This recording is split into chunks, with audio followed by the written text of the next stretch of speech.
L'EVA culture, spéculation de diversification introduite en 1955 en Côte d'Ivoire, occupe une grande partie de la population avec plus de 151 000 planteurs. Elle contribue à la réduction de la pauvreté avec les revenus réguliers qu'elle procure aux producteurs. Plus de 167 milliards de francs CFA ont été distribués aux planteurs individuels en 2016. Cette bonne dynamique est menacée par les phénomènes des feux de brousse ou des incendies en plantation qui surviennent principalement pendant la saison sèche. Ces incendies sont destructifs pour la population, mais bien plus pour les producteurs d'EVA qui perdent partiellement ou totalement leur plantation. La plupart des planteurs d'EVA, impuissants devant la destruction de leurs parcelles et le cœur plein d'amertume, baissent les bras, submergés par le découragement. Les nombreux feux de brousse incontrôlés observés en 2016 en Côte d'Ivoire, particulièrement le Nzikomwe, dû aux fortes températures enregistrées et à la longue durée de la saison sèche, ont eu pour conséquence la dévastation de nombreuses plantations, seule richesse et espoir pour beaucoup de familles. Messieurs Koulibaly Moussa du village de Assa Komouekro et Monsieur Yamekra de Daoukro, tous victimes des incendies en plantation d'EVA, nous font part du sinistre subi dans leur plantation. J'ai limite avec mes voisins. Ils ont balayé leur coin. Et puis, à ce temps que le jour que j'ai venu travailler ici, j'ai fait errer derrière, à côté de la route. Le moment que j'ai quitté ici, le moment que j'ai arrivé là-bas, j'ai vu qu'ils ont mis le feu ici. J'ai été à Bongouano. J'y arrive en tout cas, je trouve que tout est brûlé. Je suis pas venu un samedi. Le dimanche matin, quand je viens voir vraiment, c'est catastrophe. Alors je vais dire quoi? J'ai tourné jusqu'à et puis je suis parti. Parce qu'on dit que oui, c'est au bord de la route, le goudron que les gens ont mis le feu. Mais ce que ça me fait, on peut pas que le feu quitte là-bas pour tomber ici. Vraiment, je n'ai jamais vu ça. Si ce n'est pas quelqu'un qui a mis feu dedans. Au regard des préjudices subis par les planteurs, des actions de sensibilisation s'imposent et doivent être menées pour réduire les dégâts causés par les incendies en plantation d'EVA. C'est donc à juste titre que le FIRCA, ayant déjà élaboré une série d'outils didactiques, dont le manuel du planteur d'EVA, le guide du conseiller agricole EVA et des films documentaires de sensibilisation, entend mettre à la disposition des producteurs d'EVA les moyens de prévention et de lutte contre les incendies en plantation d'EVA. À cet effet, les moyens humains et matériels nécessaires, le mode opératoire détaillé des mesures à appliquer pour cette opération sont présentés par messieurs Coco Noël, Iemoman Noël et Krakwame Félix de la SOGB, monsieur Mugo Ndri Lucas de la SAPH. Nous avons tout un dispositif pour la prévention des incendies. Et il faut savoir que c'est une grande action qui est menée à partir de la dernière semaine du mois de novembre jusqu'à la fin du mois d'avril. Elle consiste à 3 grandes étapes qui sont d'abord la sensibilisation, il y a l'action, intervention pendant le feu, et après il y a des actions pour les soins des arbres après le feu. Concernant la première étape, qui est la prévention, nous avons 2 grandes dispositions. Nous avons d'abord la réalisation des pare-feux, qui sont des ceintures qu'on fait autour de la plantation, avec des largeurs de 5 mètres. Nous avons la préparation du matériel, les motopompes et les citernes. Nous avons la disposition des éléments, des agents pour le garde-feu selon une répartition de 1 personne pour 50 hectares pour les cultures en production et 1 personne pour 100 hectares pour les cultures immatures, donc les cultures non en production.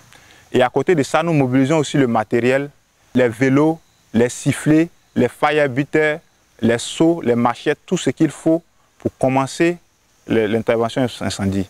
Et l'autre volet, c'est la sensibilisation. Nous avons des notes de service qui sont produites en interne par notre directeur de site qui interdit de faire des feux de brousse, interdisant aussi de fumer dans les plantations.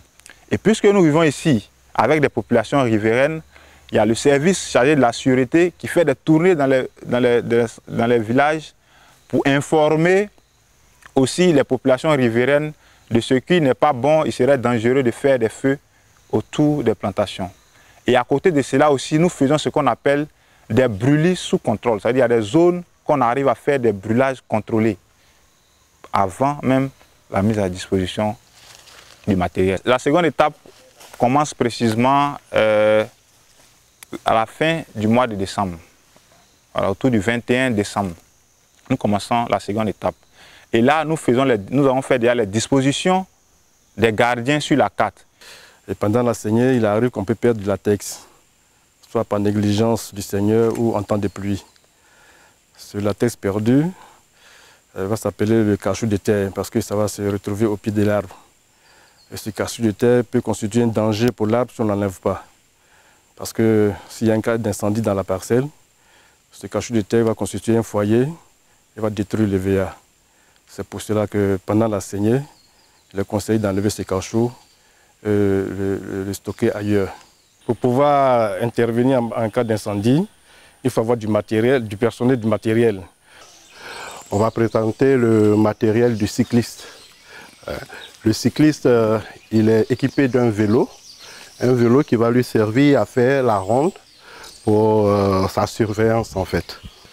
Une pompe, une machette pour se faire du chemin au besoin, un seau de 15 litres pour les petites interventions, un bidon de 5 litres qui est la réserve d'eau du cycliste, de la rustine, ce sont des pièces collantes pour les réparations de chambres à air, de la dissolution, c'est aussi pour coller les chambres à air, une clé multiple pour les petites réparations et en fait de la craie blanche pour marquer son passage sur les tableaux.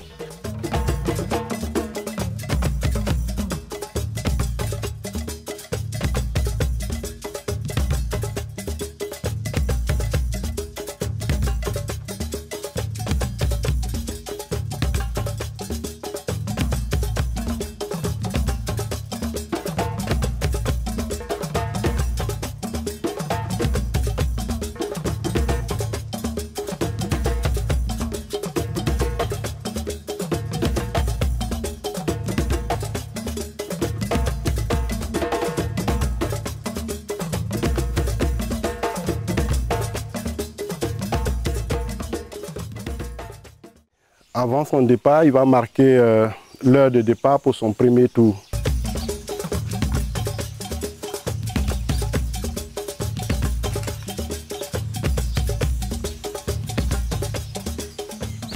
Le cycliste qui a commencé son premier tour, il a une dizaine de tableaux tout au long de son circuit qu'il renseigne à chaque fois. Et comme ça, de façon chronologique, on sait à quel moment il est passé sur tel point de contrôle. Ça nous permet aussi de contrôler pour voir si le cycliste fait tout le circuit, parce qu'il a 3 tours à faire dans la journée. Donc aussi pour la garde, on a un camion-caisse qui est disponible pour le transport du personnel en cas d'intervention. Nous voilà maintenant à la 3e étape, c'est-à-dire lorsque le feu est circonscrit, quelle action mener pour préserver les arbres qui ont été brûlés. Et quand on a des arbres brûlés, on fait une préparation de solutions rafraîchissantes pour aller soigner ces bois. Il doit être équipé, le masque, et ça s'appelle des lunettes, et son gant, ça s'appelle des gants, et bien chaussé, et pour ne pas que le produit puisse être en contact avec son corps. Et nous allons préparer là une solution de 5 litres pour 10 arbres brûlés. Et pour préparer, il nous faut la chaux. Et nous avons le thiosulfan qui est de la famille des insecticides. Nous allons prendre le forpan qui est de la famille des fongicides. Voilà. Et nous allons faire un mélange d'ensemble dans une quantité de 4,70 litres d'eau pour avoir 5 litres de solution rafraîchissante.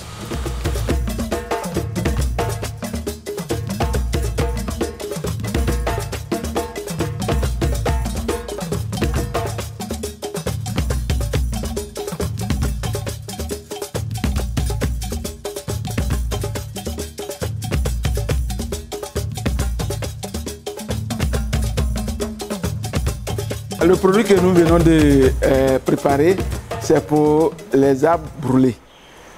Que l'arbre ait 2 ans, 1 an, jusqu'à ce qu'on saigne. Si l'arbre, l'incendie a calciné le bois, a brûlé le bois, on prend cette solution pour aller badigeonner, pour aller soigner. Donc là, le corps va se régénérer dans l'immédiat. Parce que si une fois il y a eu brûlure, on ne peut pas attendre 1 jour ou 2 jours. Parce que si on attend 2 jours pour appliquer cette solution, c'est quand même le bois, on va le laisser mourir.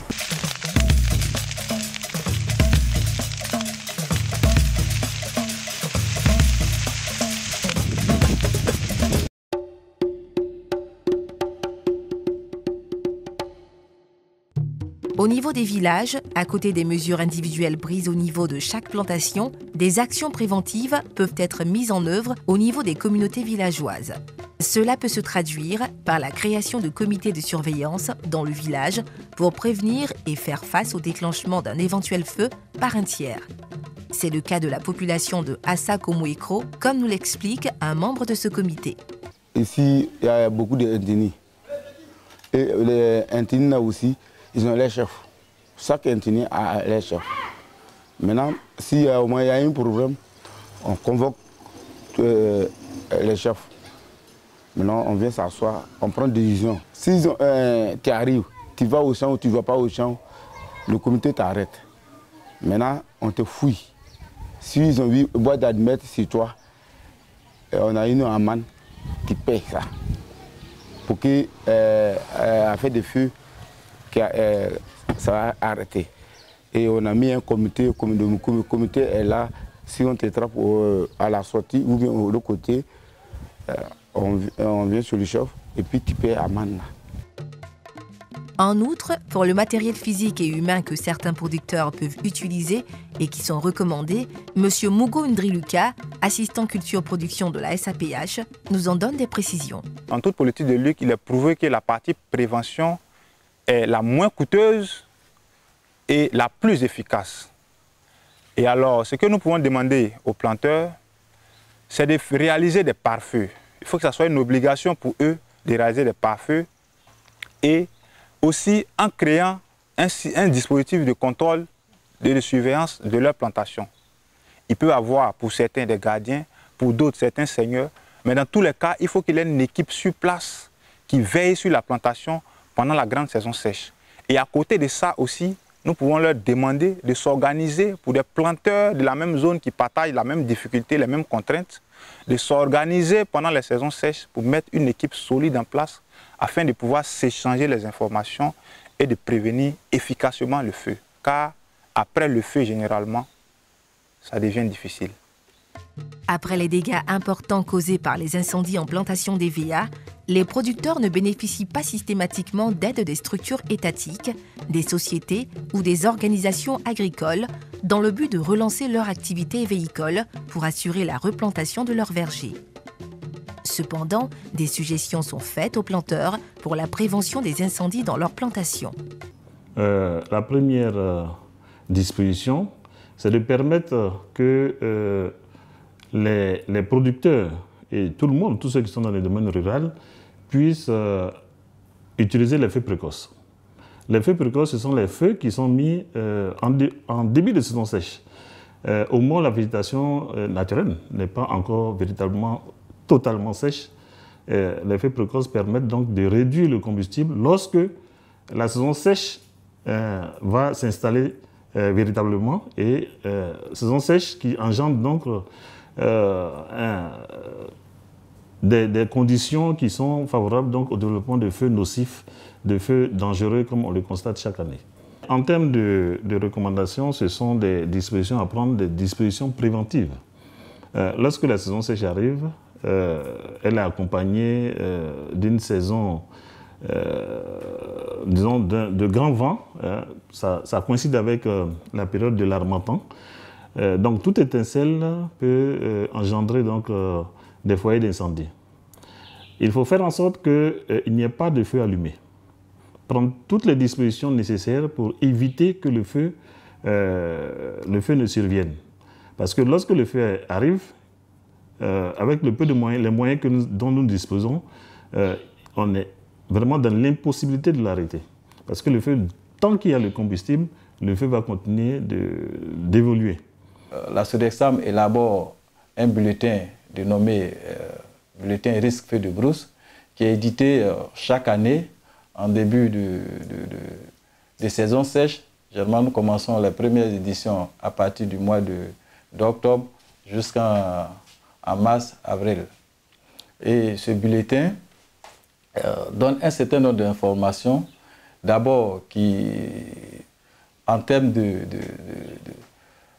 sévérité de la sécheresse et en termes aussi de présence de feu. Il faut dire qu'à travers nos équipements, nous avons la possibilité de voir les foyers de feu qui existent, que nous dénommons dans notre jargon les feux actifs. Il y a également l'évaluation des risques de feu au niveau des différentes régions de la Côte d'Ivoire, qui est fait à travers ce bulletin. Ça consiste à montrer quel est le risque de feu dans chaque région de la Côte d'Ivoire. Plus l'état de la végétation est sèche, le feu va mieux se développer. Donc, nous, en suivant les conditions météorologiques, un état de la sécheresse est fait. On tient compte également aussi de la température, et également du vent. Et à travers tous ces éléments, nous donnons un indice de vulnérabilité de chaque zone. Et cela permet aux différentes populations de savoir quel est le risque de feu dans leurs différentes localités. Et ces informations, à l'état actuel, sont envoyées, nous envoyons cela à l'ONPC, qui est aujourd'hui la structure en charge de gestion des catastrophes. Pour l'Association des professionnels du caoutchouc naturel de Côte d'Ivoire, APROMAC, la sensibilisation est de mise et il existe une contribution de replantation de parcelles pour des producteurs dont toute la plantation a brûlé. Nous ne faisons que sensibiliser les planteurs d'EVA, surtout dans des nouvelles zones qui ne sont pas très habituées à l'EVA-culture. Et malheureusement, c'est dans ces zones-là que les pratiques de feu de brousse pour des chasses au gibier ou pour brûler la végétation afin d'établir des plantations, c'est là que ces feux-là se propagent le plus. Malheureusement, l'EVA-culture que nous voulons implanter dans ces zones-là subit aussi ces feux de brousse. Donc tout ce que nous faisons, c'est d'inclure dans notre itinéraire technique la prévention contre le feu de brousse en formant les acteurs, c'est-à-dire les planteurs, et nous leur montrons les méfaits du feu quand ils surviennent dans une plantation d'EVA. Le collectif des organisations professionnelles d'EVA, COP-EVA, n'est pas non plus resté en marge des conseils ou des recommandations à tous les producteurs pour éviter les incendies en plantation d'EVA. Il faut se mettre ensemble. Tout seul, on ne peut pas combattre le feu.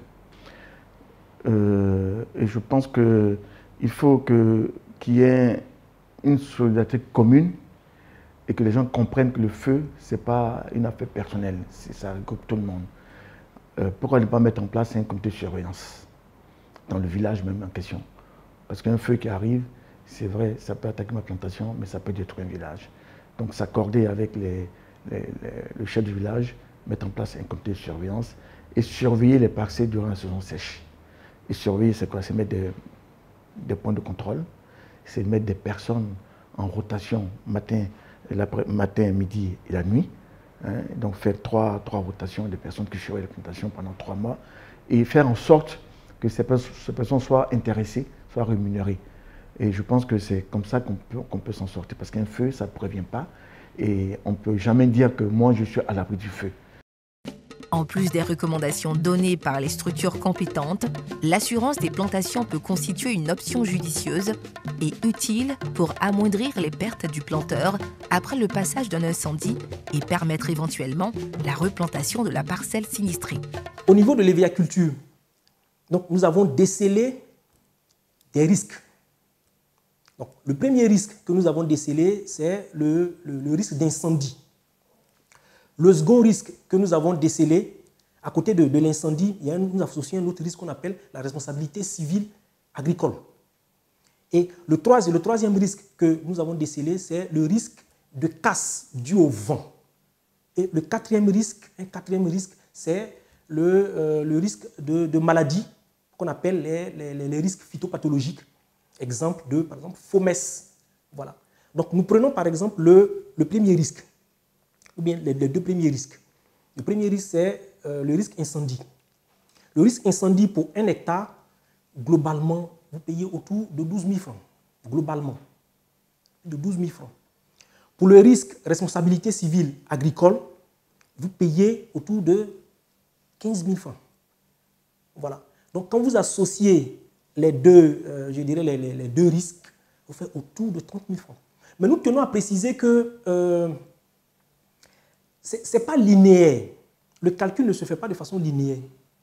Plus votre surface elle est importante, moins vous payez à l'hectare.